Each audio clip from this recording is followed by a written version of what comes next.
All right, so let's continue with the digestive system. Where we left off, I was getting ready to talk about the anatomy of teeth. So this is a typical tooth. Okay, so I went over already the different types of teeth and what they do, how many teeth you have as an adult, how many teeth you have as a baby, right? Sorry, let me adjust this just a little bit. All right, so a couple other terms that you would need to know. The more technical term for chewing is called mastication, and the more technical term for swallowing is called deglutition. Okay, so here is the anatomy of the tooth. Okay, so let's start on this left side, and it breaks the tooth down into basically three different regions. Okay, so the crown region is the region of the tooth that is above the gums. That's the part that is exposed. Okay, the neck region is the part of the tooth that is embedded in the gum line. Okay, and then the root portion of the tooth is down in the bone area. Okay, so those are the main separations of the distinctions of the teeth. Okay, and then let's get more specific and talk about some of these different regions of the tooth. Okay, so, and a lot of you are already going to know this because you've been to the dentist since you were a child. So this should not be that difficult, I wouldn't think. All right, so here, this white part here is called the enamel, right? That's kind of like the protective surface, the part that we chew with, that breaks the food down. Okay, underneath the enamel is something called dentin right here. Dentin, that's kind of like all these like brown lines here. It's a very similar structure like bone. Okay, so it's like minerals and inorganic material. All right, is dentin. And then below that is what's called the pulp cavity. Okay, that's in here. That's where the roots are going to come up. So you can see there's a canal here called the root canal, and there's an opening here called the apical foramen. This is where the arteries and the veins are going to pass through. They're going to come up through the apical foramen, through the root canal, and then into this pulp cavity here. All right, and that's going to provide a blood supply to the tooth. All right, so you can see that here. There's just a couple other terms that I want you to know. There's a periodontal ligament that holds the tooth in place. Okay, so that secures the tooth within the bone. Okay, so I've boxed the terms that I want you to know for the tooth. All right, so let's move on from the anatomy of the tooth and talk about salivary glands. Okay, so again, we're talking about all the things that help in digestion. There are 3 pairs of salivary glands on each side of your face. All right, and they're listed here.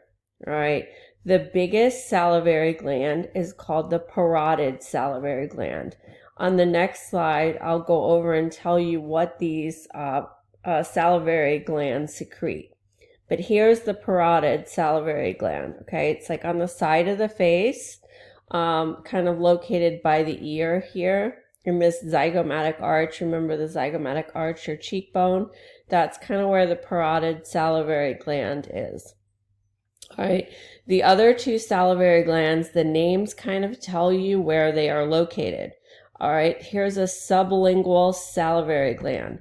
Anytime you hear sublingual, sub below the tongue, sublingual. All right, so that's right here. That's the sublingual salivary gland.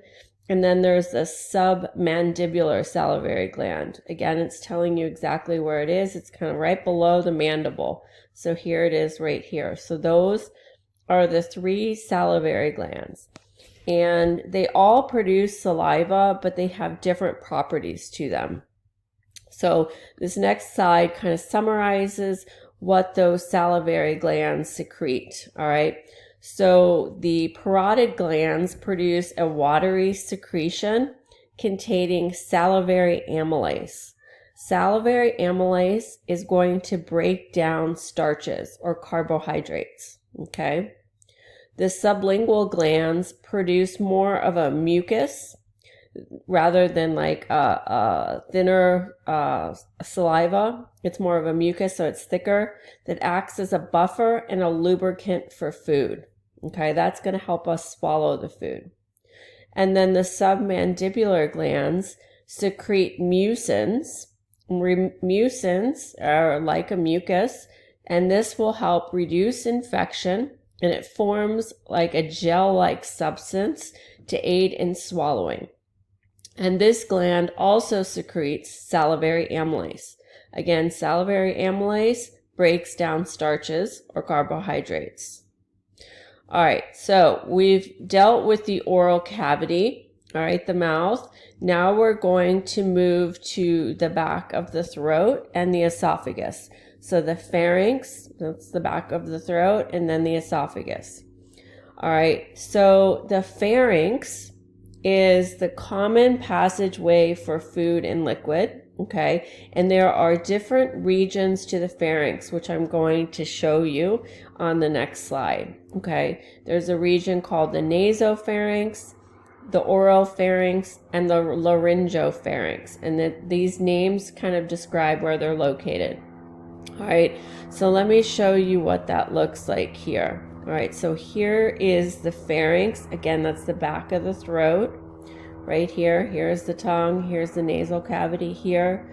And there are 3 separate regions, and they're basically, again, describing their locations.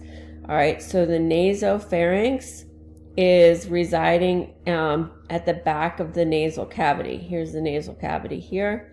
Here's the nasopharynx. The oropharynx is the region at the back of the mouth, oropharynx, all right? And then there's the laryngopharynx, kind of down here. This is where the larynx is going to be, the voice box, okay, is in this region right here. All right, so those are the 3 regions that you would need to know: the nasopharynx, oropharynx, and the laryngopharynx. All right, so now we're moving to the esophagus, okay? So here's the mouth, the pharynx is the back of the throat, and then here's the big, long esophagus, all right? This is where food is going to travel down to the stomach region. This is a hollow tube, okay? And it, like I said, it brings food from the mouth to the stomach. It's approximately 25 centimeters long. There's actually 2 sphincters that reside in the esophagus, okay? These are like doorways, right? They can open and close. There's an upper esophageal sphincter up here and a lower esophageal sphincter down here, okay? The lower esophageal sphincter is, you may have more knowledge about, because when it's not working properly, you can have heartburn, okay? So that's the lower esophageal sphincter. All right, the esophagus travels all the way down to the abdominal cavity. So it passes the thoracic cavity, it goes behind the heart, and it goes through the diaphragm, okay? And that's how it gets to the stomach. All right. So before we move to the stomach, it's important to know that there are 2 main types of movements or contractions that help move food through the tube of digestion, okay? So there's something called peristalsis, which is here in A. This is alternating waves of contractions, okay? This occurs throughout the digestive system, mostly in the esophagus. So you have a wave of contraction that's going to push. So if this is a bolus of food, a round piece of food, this wave starts to contract here, then it moves down, then it moves down, and this is how food can pass through the esophagus because gravity is just not enough. Okay, so you're going to need waves of smooth muscle contraction that's going to squeeze the food along. Okay. Another way to move food along is through something called segmentation. And this is moving materials back and forth to aid in the mixing, mostly in the large and small intestines. Okay, I'm going to talk about this word chyme in a minute. Chyme it goes from the bolus when you first chew and get ready to swallow a piece of food. That's a bolus. It's round. Okay. Once it moves into the stomach, it enters this like soupy acidic mixture, and that soupy acidic mixture is then called chyme. Okay. All right. So segmentation, back to segmentation. This is waves of contractions all along the intestinal wall, and that creates some mixing. So you can see here the dark green and the white gets mixed, and then you end up with this lighter green. Okay, so this is mixing back and forth. All right, so those are two types of contractions that happen in the digestive tract. Here is another picture showing basically the same kind of thing. Here's that bolus of food. Here's the wave of muscle contraction moving that food down. All right, and here is a cycle of segmentation where you get mixing back and forth. Okay, so just understand the distinction between both of those and how to move food. All right, now we're going to talk about histology. I know it's not everybody's favorite topic, but it's very important to understand the histology. So remember, we looked under the microscope a lot in many of our labs, trying to understand and look for differences in histology. So I want you to be able to understand the changes in histology as we move throughout the digestive system. Okay, it's important to note. So I'm going to take a little bit of time. Sometimes this is a confusing topic, so you can also refer. I'm hoping it's in OpenStax, and I'm hoping to explain it in a nice, simple way. Okay, so I want to go over the histology of the digestive epithelium. Okay, so the epithelium is the lining of the digestive tract. Okay, and there are distinct changes that occur when you move through the digestive tract. Okay, so let's just talk about some general ideas on the histology, and then we'll talk more specifically. Okay, so there are 4 major layers to the digestive tract. All right. And I'm going to show you several images so that you can see what this looks like. But we're basically going to be talking about a mucosa, a submucosa, there's a muscular layer, and something called a serosa. All right, so the lining of the digestive tract varies by region. All right, and we're going to look at all of those regions. So let's take a look. So remember, the entire digestive tract is essentially a tube. We talked about that in my first lecture, okay? So if you missed that, definitely go back and make sure you understand that it is one long tube, okay? So this is just a cross section of just we're not going to say specifically where it is right now, because I just want you to understand the concept of how the epithelium is kind of put together. All right, so whenever you're talking about the center of the tube, the hole in the middle where food is traveling, that is called the lumen. The lumen is in the middle. It's in the inside. That's where everything is passing through, okay? So the layer that is closest to the lumen is called the mucosa layer, okay, or lining. That's this very first layer that you're going to see here. And I'm going to take a close-up of this so you can get a better idea. The next layer underneath the mucosa is the submucosa. Remember, sub means below. So the submucosa is the next layer, okay? Below the submucosa is a muscularis externa. It's basically a muscular layer, okay? You can kind of see that here. We'll do a close-up in just a minute. And then the very outer layer is called the serosa. That's this outer layer here. So those are the layers, the general layers. Let's take a close-up look at that. All right, so it gets a little bit more confusing. So let's stay on the left side first, and then I'm going to break it down even further. Now again, we're just kind of staying with a general idea. I'm not telling you specifically where we are, because everywhere in the digestive tract has these same layers. They do things a little bit differently, and they're going to look kind of different, but you have to understand the layers just to begin with. So again, I told you the layer closest to the lumen is the mucosa. Write that down if you need to.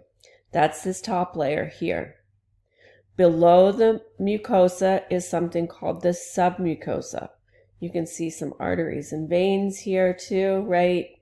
There's a muscular layer. There's actually two distinct muscular layers in this one layer here. There's fibers going in different directions. Here's a muscular layer. Here's a muscular layer. And then the very outside is the serosa, okay? And I think for purposes of for this class, I'm not going to subdivide the mucosa. Usually we subdivide the mucosa into other layers. I think for the purpose of this, I really just want you to know these, okay? Okay, so I was trying to simplify things as we kind of moved along, and I wanted to make a few changes. So I took out some slides. You're not even going to notice. All right, so here is a cross section. You can kind of see this cross section. We're taking a section through the esophagus, and it's stained so that you can see all of the layers. This is looking down. So where would be the lumen? The lumen is in here. Okay, this is where food is going to travel through. All right, it's going to go through there, through the hole in the middle. So if this is the lumen, this very first layer in purple would be the mucosa right here. You follow that? And what is below the mucosa? The submucosa, okay? I don't remember if you guys looked at areolar connective tissue. I think you did, but the short answer to what that is it's a blood supply. So the blood supply is here to provide nourishment for this epithelial mucosa. Mucosa is an epithelium, okay? Submucosa has the blood vessels, will provide nutrients to the epithelial layer here, okay? And then what you can see here is one layer of muscle, and then on the outer part here is the second layer of muscle, okay? And then the outermost part is either called the serosa or the adventitia. That's the outermost layer. Those are the layers to the epithelium, okay? So that's what the esophagus looks like if you looked at it underneath the microscope. All right, let's move on. All right, I'm going to do the anatomy of the stomach, and then maybe I'll stop there. All right, so it's important to note, please, hopefully you guys take notes when you're listening to these lectures. In the esophagus, there is no digestion that occurs, okay? When we talked about the mouth, in the oral cavity, I told you a little bit of carbohydrate digestion occurs there with the saliva, okay? Salivary amylase. There's no digestion that occurs in the esophagus.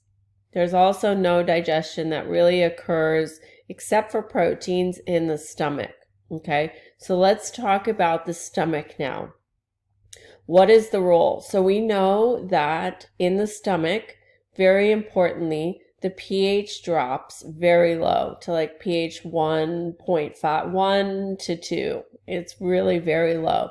And that is because an acid is released in the stomach called hydrochloric acid. It's a very potent acid, okay, that's released. All right, and what this does by lowering the pH hydrochloric acid does several things. It lowers the pH. It also denatures proteins. All right, proteins are denatured when you have an acidic environment. It also can kill pathogens. So if we ingest something that, like bacteria or something like that, that we shouldn't, this lower pH will help kill those pathogens, okay? And then there's another important role that I'm going to show you later on, that when the pH drops like this, there is an enzyme that gets activated called pepsin that aids in protein digestion, okay? So what I meant to say is, although there's no digestion in the esophagus or absorption, there is some digestion of proteins in the stomach, but there's no absorption of nutrients, okay? So there is digestion, it's mostly proteins, but no absorption. There's no absorption that can occur in the stomach because the pH is too low. All right, so let's look at the anatomy of the stomach. All right, here's a picture. This is the superficial anatomy of the stomach first, and then I'll show you what it looks like on the inside. So it's kind of divided up into areas, and I'm debating on how to set up this next exam. So there may be some images where you have to identify the regions of things, because it would be hard to just make this like multiple choice, but I'll figure that out as we go along. All right, here's the esophagus. All right, that's where the entry point into the stomach is, right? We just talked about the esophagus being that long tube. It's going to dump right here into the stomach. All right, there's a couple regions of the stomach. This pouch up here at the top is called the fundus. All right, then there's the body of the stomach. All right, and then there's a lesser curvature of the stomach and a greater curvature of the stomach. All right, then there's this whole region over here called the pyloric region. Okay, this is where the stomach is going to enter into the small intestines. All right, so there's what's called the pyloric antrum. That's right here. That's going to separate the body from the pyloric canal. So once the food is further digested here, it's going to, the contents are going to be released through the pyloric canal, through the pylorus, into the small intestine. Okay, so that's what all of these regions are. The antrum is kind of this bigger region. There's a canal, and then the pylorus. And around the pylorus, there is a sphincter here. So you'll see through digestion that there's a lot of sphincters in place. This is to allow entrance and exit of things when they're ready, right? We don't want it to just flow freely. We want to decide when it's ready. So contents are going to sit in the stomach for a while. Once the contents are digested thoroughly, this sphincter will open up. But until they are ready, it'll remain closed. Hopefully that makes sense. Okay. Let's look at some of the internal structures of the stomach. So I was telling you, and I'm just going to go back here really quickly. Some of these slides you didn't see because I took them away. That there was a muscular layer. Remember, and I told you most of the digestive tract has 2 layers of muscle. The distinction, what makes the stomach different from all other regions of the digestive tract, is that there's actually 3 layers of muscle. And there's an additional layer of muscle because the stomach is moving so much. It's churning and squeezing, and it's just a very muscular organ. So it actually has a 3rd layer of muscle. So on the outer layer is a longitudinal layer. The middle layer is a circular layer. And then the inner layer is an oblique layer. So when you have fibers going in all different directions, you can get squeezing motion movements in all different directions, okay? And that kind of churns and helps move the food, okay? So that's what those are. So there's 3 layers to the stomach. On the inside, if you're looking internally now, you can see all these kind of folds here. Okay. Anytime you have folds like this, it is to increase surface area. So these folds in the stomach are called rugae. Rugae. All right. These are prominent folds in the mucosa in the stomach. So as we eat and as the stomach gets bigger, these kind of flatten out. All right. So it helps in surface area. And it allows for an expansion of the stomach up to about 50 times its size. Can you imagine that? That's probably what happens after Thanksgiving, right? All right. Remember that we talked about the lesser omentum and the greater omentum on the first talk in digestion. Go back if you don't remember. Those were named because of that greater and lesser curvature of the stomach. So the lesser omentum attaches to that lesser curvature of the stomach. Here's the lesser, here's the greater. The greater omentum attaches to the greater curvature of the stomach. So that's comes back full circle. Okay. I think I'm going to end it here. Oh, let me just finish these sphincters, and I'm going to tell you a little bit about the histology of the stomach, but I'll do that in another lecture. Okay. So here's the stomach. There are actually 2 sphincters too. So we already talked about the lower esophageal sphincter that goes from the esophagus into the stomach. There's also a pyloric sphincter, which I also mentioned, that's here at the end of the stomach going into the intestines. Okay. So make sure that you understand all of the histology. I'm going to stop the lecture now before I talk about the histology. I'll save that for the next lecture. So you can see that there's a lot of lectures that encompass the digestive tract or the digestive system. All right, and we'll move through that slowly.